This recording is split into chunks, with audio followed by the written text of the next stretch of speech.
Hello everyone, welcome to my presentation. In this presentation, I'm going to briefly report one of the larger project I'm carrying out, which is to investigate the relationship between speech characteristics and listener-based judgments of fluency. So before I start, I'd like to introduce myself. My name is Quyen. I am currently a lecturer at the Faculty of English, Ho Chi Minh University of Economics and Finance. My research interests lie in the interaction of theoretical linguistics and language acquisition. And recently I began to work on L2 fluency from psycholinguistic perspectives that draw on features of L2 speech to yield valuable information that helps enhance L2 fluency inside and outside language classroom. So a quick overview of the topic. So as we all know, L2 fluency or second language fluency has long been considered as a hallmark for successful L2 communication. An optimal level of oral fluency is very necessary for speakers to maintain listeners' attention. Therefore, it is vital to know the extent to which different speech characteristics such as speaking rate, the number and duration, as well as the quality of pauses and hesitations, all of these contribute to the listener's perceptions. From a pedagogical perspective, understanding the role of temporal features in L2 speech perception can also help us gain valuable information for setting appropriate and well-informed curricular objectives and enhancing L2 learners' fluency in language classroom. Therefore, a better understanding of the association between speech characteristics and listener-based judgments of fluency is of great importance for the development of research-informed assessment rubrics, rater training, and automated scoring systems. Therefore, we feel the utmost necessity to carry out research into understanding the relationship between temporal features of speech characteristics and listeners' judgments of fluency. So here's the outline of the talk. So we'll begin with a little bit into the background. So what is meant by listener-based judgment of fluency? And what is utterant fluency, and also known as a temporal fluency, or some speech characteristics that give us some sort of judgment, perceived judgment of fluency. And we'll try to go a little bit into the link between utterance and perceived fluency. I'll go in a little bit into the design of the study, the variables under the study, and the type of moderator variables, including speech stimuli and rater background. We'll go into results and discussion, and a quick disclaimer, because of the time constraints, and the results we're going to give here will just be a bit of a preliminary result, and further analysis is definitely required for better understanding and in order to have far-reaching implications. So first of all, let's look at the question of what is fluency. The concept of fluency has been defined in different ways in L2 research, depending on the sub-areas we're talking about, whether it is language assessment or applied linguistics. So Fillmore conceptualized 4 dimensions of the notion of fluency, including temporal aspects, mastery of language resources, including coherence and lexical density, some sociolinguistic appropriateness, and content sophistication, such as creativity and joking. And when thinking of fluency as a broad notion, like when we say Tom is a fluent speaker of Spanish, or his English fluency is quite good, we are actually referring to speaking proficiency in a second language, including and maybe not limited to the content of the speech, the range and accuracy of vocabulary usage, and the high accuracy rate with grammar usage and pronunciation, as well as the tempo of the speech or the pace at which the speaker produces speech. In the scope of this study, throughout the presentation, we'll only focus on the narrow part of speaking proficiency, in which it is defined as like a speed of speech, and fluency constitute only like part of speaking proficiency. So we'll look at the number of pauses and hesitations, the speed at which the speaker is producing speech. So we'll try to focus on the narrow definition of fluency. So Segalowitz 2010 has provided some types of fluency. So there are, broadly speaking, there are three notions. There are three types of fluency, including cognitive fluency, utterance fluency, and perceived fluency. So cognitive fluency refers to the psycholinguistic processes underlying speech, while utterance fluency refers to the observable temporal features of speech, while perceived fluency refers to the listener's inferences of cognitive fluency from utterance fluency features. So cognitive fluency will not be under discussion in this topic. So we'll try to focus on the two latter types of fluency. So first of all, what is perceived fluency? So perceived fluency is closely associated with cognitive fluency, which involves a range of linguistic process, which involves a range of linguistic knowledge and processing skills. And when making judgments about perceived fluency, the listeners can either exclusively focus on the temporal features of speech or subjectively evaluate the speaker's capability to mobilize their linguistic resources.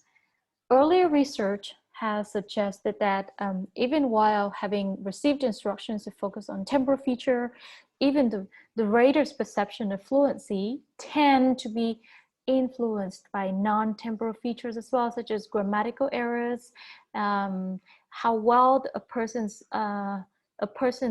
uses lexical resources. So a perceived fluency is associated with cognitive fluency, okay? And the listeners inherently make inferences about how efficiently the speaker encodes their intended message by paying selective attention to utterance features that they believed would reflect the speaker's efficiency of allocating L2 knowledge for speech production. Now let's move on to utterance fluency.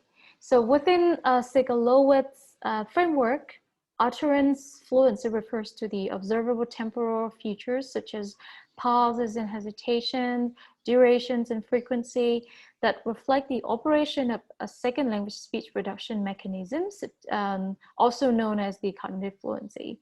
And utterance fluency is generally divided into a triad of utterance fluency, subcomponents or subconstructs, including speed fluency, breakdown fluency, and repair fluency. So let's look at, closely at these type of subconstructs in utterance fluency. So speed fluency is concerned with the density of information or the speed of delivery, and it is typically measured by articulation rate. That means the mean number of syllables produced per minute, excluding pauses.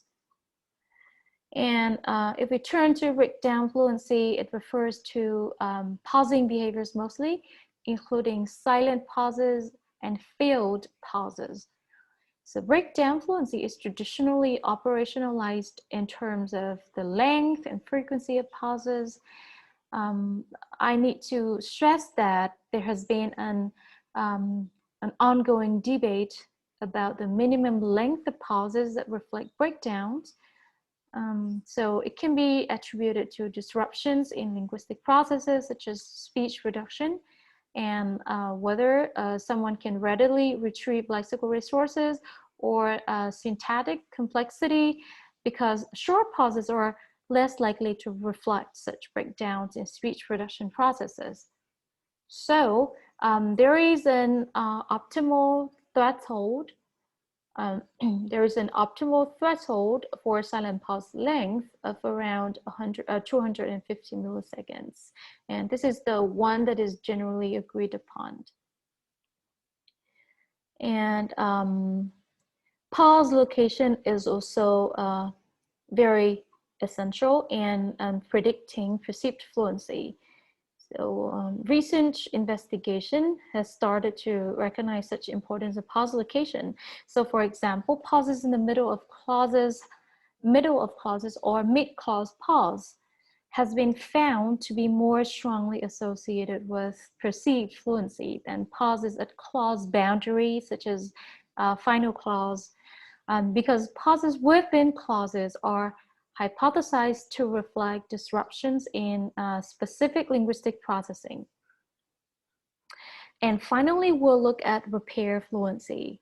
And this subconstruct of utterance fluency covers a range of disfluency phenomena, such as self-corrections, false starts, and verbatim repetitions. Repair fluency is considered to be in a supplementary relationship with breakdown fluency, because repairs can reflect the operation of self-monitoring processes. And it also offers windows for speakers to buy time and to deal with disruption in speech production processes. However, repair fluency has been found to be consistent across first language and second language, across different proficiency levels.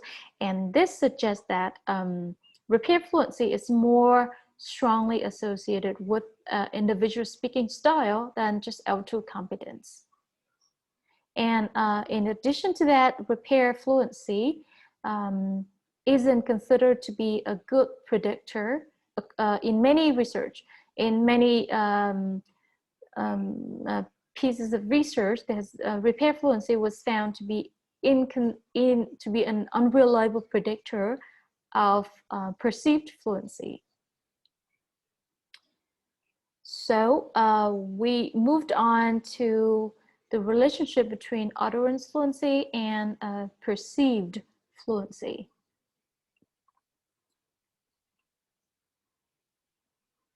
So in literature, there has been numerous investigation into the link between perceived fluency and utterance fluency. So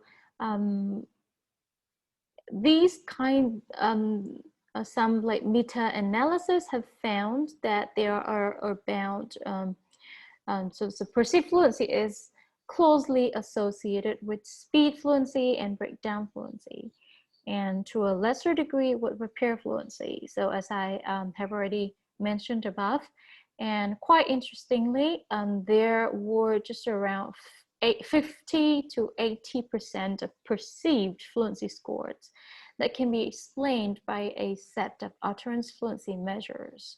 And they has been found in many meta-analysis. And there is a large proportion of variability that cannot be accounted for by utterance fluency measures. So one reason for this is due to the methodological differences among similar research, among similar investigations into this kind of question. So, right, so And apart from that, there are also inconsistencies found in previous literature concerning the relationship between these dimensions of fluency. So they, in the literature, there has been several pieces of evidence for the strong correlation between speech fluency measures and perceived fluency scores. And meanwhile, the speech fluency measures isn't very strongly correlated with breakdown fluency measures. However, in other study, the finding is kind of opposite, in which breakdown fluency measures is strongly correlated with perceived fluency score than speech fluency measures. However, there are differences among those studies. Some studies would consider breakdown, would use silent pauses as a measure of breakdown fluency, while others have used filled pauses as a measure of breakdown fluency. And this could lead to such inconsistencies found in the literature. So given the inconsistencies in the finding in the earlier research, we decided to conduct a study in which we're trying to understand the extent to which those temporal features or speech characteristics can predict perceived fluency of speech production of Vietnamese EFL learners. And we also try to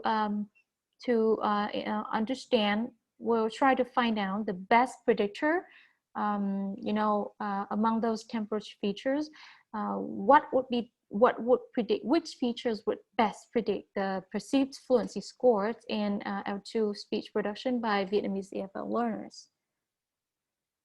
So in our study, we consider a number of variables. So first of all, we have tried to identify different modulator variables, such as the type of speech stimuli, because we're concerned about different methodological approach. So some study in earlier research, some studies use control production. Some other studies also use different speech elicitation techniques or test type. So that could be one reason that leads to the differences in, the degree of variability among those studies. So we include speech stimuli into one of the moderator variables. Another type of variables that we believe to significantly modulate the findings, which is the background of the rater. So there might be difference between experienced raters and inexperienced raters. So as for the utterance fluency measures, we use these different measures. So first of all, speech fluency. So we try to look at articulation rate, which is determined by the number of syllable out of phonation time. The reason for using that kind of measurement is to avoid being confounded by silent pauses. We'll look at breakdown duration, and we'll try to calculate pause duration. Later on, we'll try to show how we can do it using the automated transcript and also Pratt transcript to automatically determine duration. We'll also look at repair fluency, in which we'll try to determine the ratio between the ratio of self-corrections and repetitions. So the participants in this study was 20 high school students who all were true learners of English, and ranging from 16 to 18 years of age. Concerning the demographic information, so all of them speak, all of them are Southerner. They came from high school in Ho Chi Minh cities. So there were 10 males and 10 female students participating in our study. As for speech elicitation test type, we, as I mentioned earlier, we use two two test types in order to understand whether types of speech modulates the degree of variability and in the relationship between perceived fluency and utterance fluency. So as for the control production, we had our participant read a prepared text that was 150 words in length. Apart from that, they also produced spontaneous speech. The test I've used was IELTS Speaking Part 2 cue card. So they had to respond to an IELTS Speaking Part 2 cue card within 2 minutes. All the speech data were individually recorded in a quiet room, in total there were 40 speech samples. The data also went through some pre-processing. So as for transcription, we used the automated speech recognition, and after that we had to manually revise the transcripts. So when it comes to raters, we recruited experienced raters, including 5 ASL teachers who finished a rater training program for a national English proficiency test. And we also recruited another 5 ASL teachers who were inexperienced raters, and that means they didn't go through similar training as the experienced raters. As for the rating procedures, and as for this procedure, so we use different, we use the procedures like this. So before they went on to their actual rating, they were given brief explanations on the perceived global fluency. They were specifically not asked to pay attention to specific subconstructs of outro speech.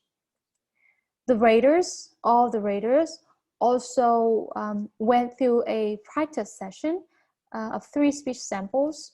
They are not included in the main speech samples. And after they came to agreements, then the raters had to rate 40 speech samples in randomized order on a 5-point scale, in which 1 means the speaker wasn't fluent, and 5 means the speaker was very fluent. And each rater can only listen to the sample only once. So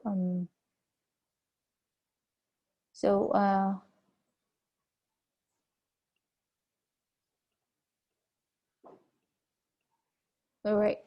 So we also conduct some kind of inter-rater reliability test, and so the intercoder reliability was quite different among 2 groups of raters. So depending on their background, so we can see that the Quebec alpha for 5 experienced rater was higher than the Quebec alpha for inexperienced raters.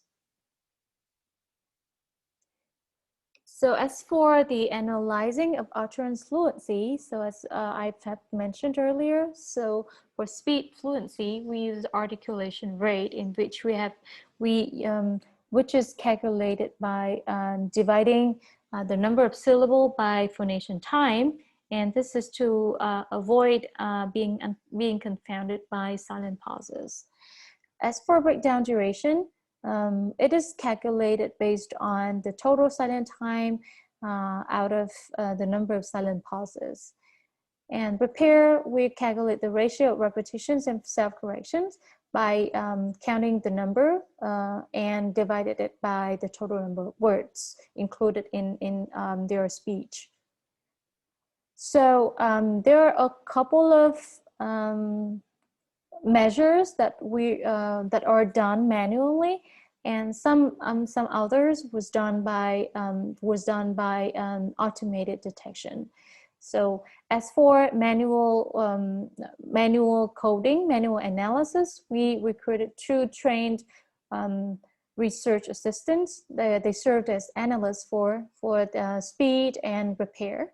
So the 2 research assistants received clear explanation on each category of utterance fluency measures, and they also underwent some sort of practice and discussion of the analysis procedures with 3 speech samples. The intercodal reliability was also checked for 10 samples, and the correct alpha values range from 0.72 to 0.87 for different measures, with the highest being the number of repetitions and self-corrections.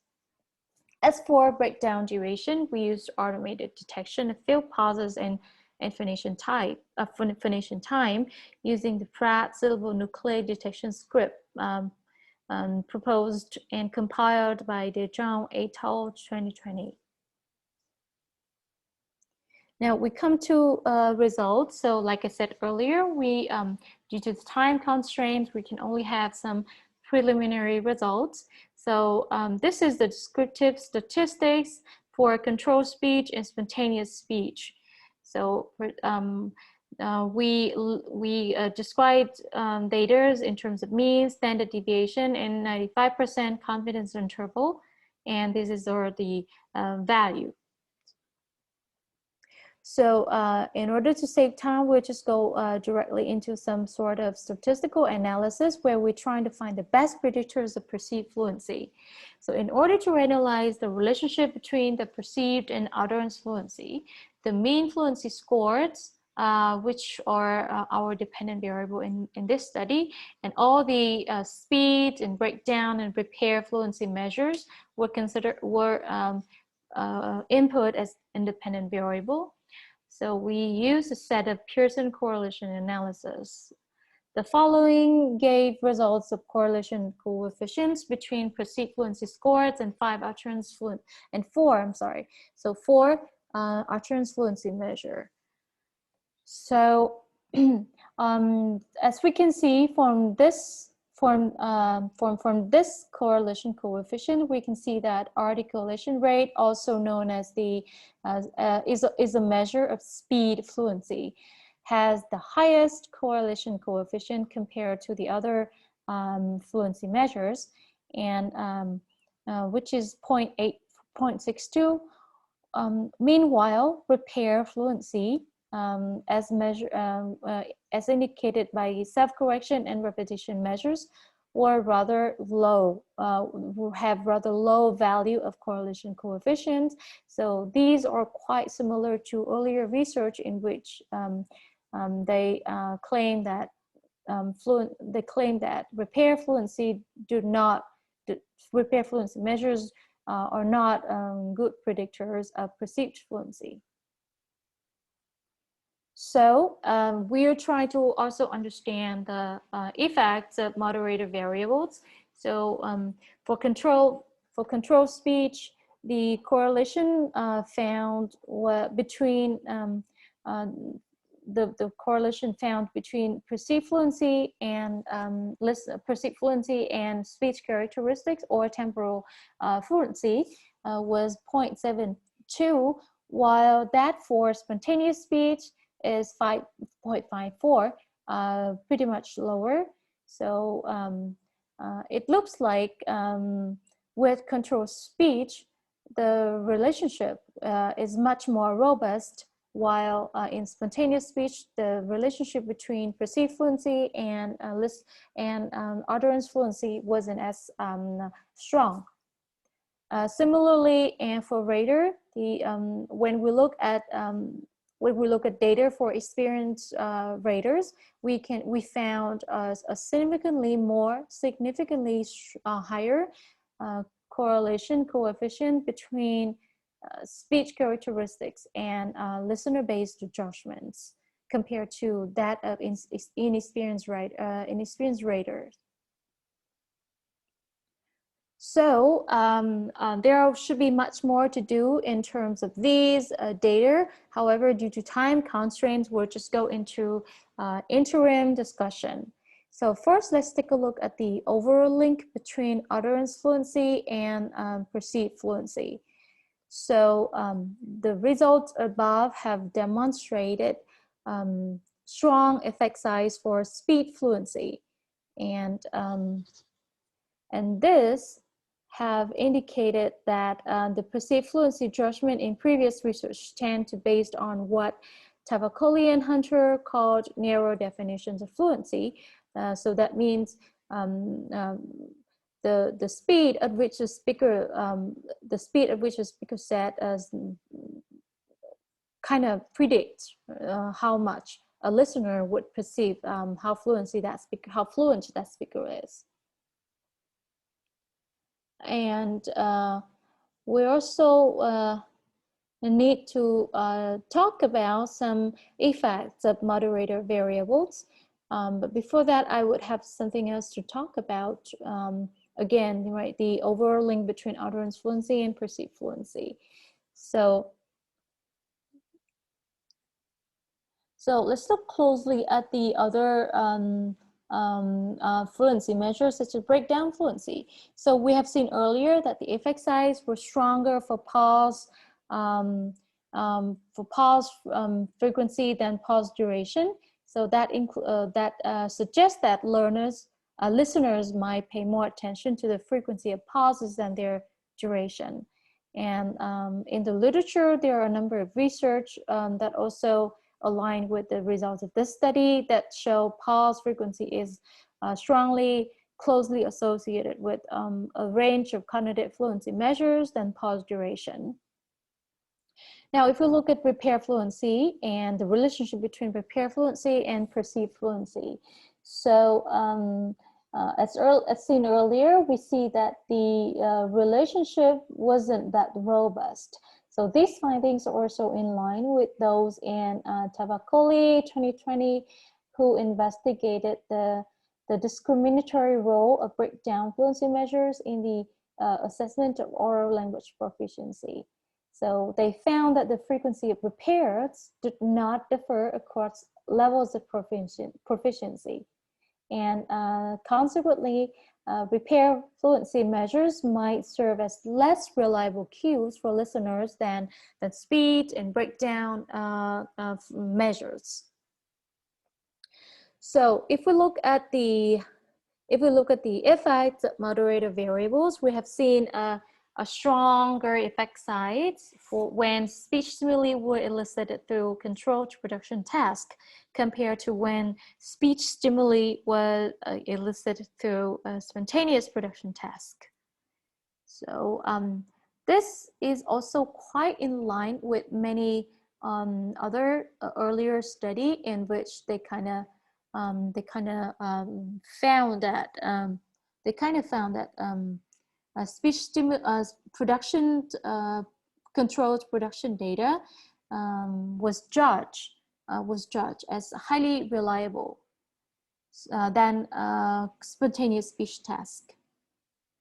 So one possible reason for this higher correlation coefficient in controlled speech can be that in controlled speech, there is virtually no variation in content and linguistic expression, such as vocabulary and grammar.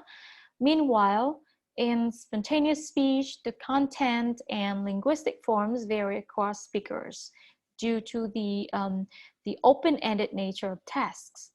And therefore, given the absence of such variation in content and form, the listener's attention when judging the fluency of controlled speech might exclusively focus on temporal features. So it's about the focused attention of the listeners.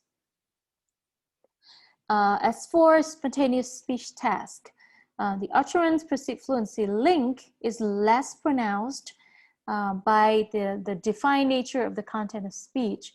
So, however, we believe that this finding should be interpreted carefully because prior research has consistently reported the effects of task design features.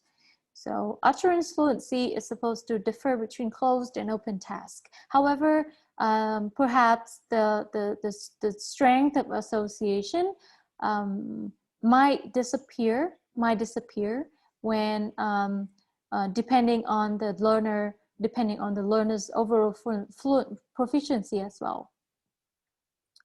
So turning to another moderator variables, which is rater background or regarding or rater experience. So obviously we see that we see that the effect size of experienced raters were virtually larger than that of inexperienced raters, and this kind of finding is also attested in the literature. So, however, because we do not recruit a lot of participants for raters, so this kind of finding should be interpreted with caution.